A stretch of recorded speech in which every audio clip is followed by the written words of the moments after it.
মুখ্যমন্ত্রীর আবার কার? কারণ উনি বলেন আমি সব, চাপরাশি থেকে চিফ সেক্রেটারি, মুখ্যমন্ত্রী তো সব বিধানসভায় বিধায়ক উনি নিজে বলেছেন, আমরা বলছি তা না। প্রত্যেক কাউন্সিলরের জায়গায় উনি কাউন্সিলর, সবকিছুই উনি, একম এবং অদ্বিতীয়। সবাই ওনার দায়, ওনার দায় কতখানি সে তো বুঝতেই পারছেন। ওখান থেকে উনি ভাষণে একটু বলে দিলেন, তাই হয়ে গেল।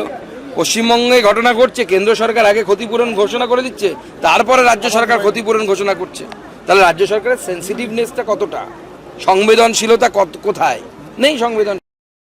আমার দাবি প্রত্যেকবার এই ধরনের ঘটনা ঘটে এবং ঘটনার পর একটা কমিটি এবারও তৈরি করা হয়েছে, একটা তদন্ত কমিটি, না তো কি তৈরি করা হয়েছে নয়। আমার যেটা সাজেশন, সরকার শুনবে না তো ও বলছি, কলকাতায় এই ধরনের ঘিঞ্জি বাড়ি, এই ধরনের সমস্যা অনেক বেশি, তার রেগুলার বেসিসে আপডেট হওয়া উচিত এবং সেটা জনসমক্ষে আসা উচিত।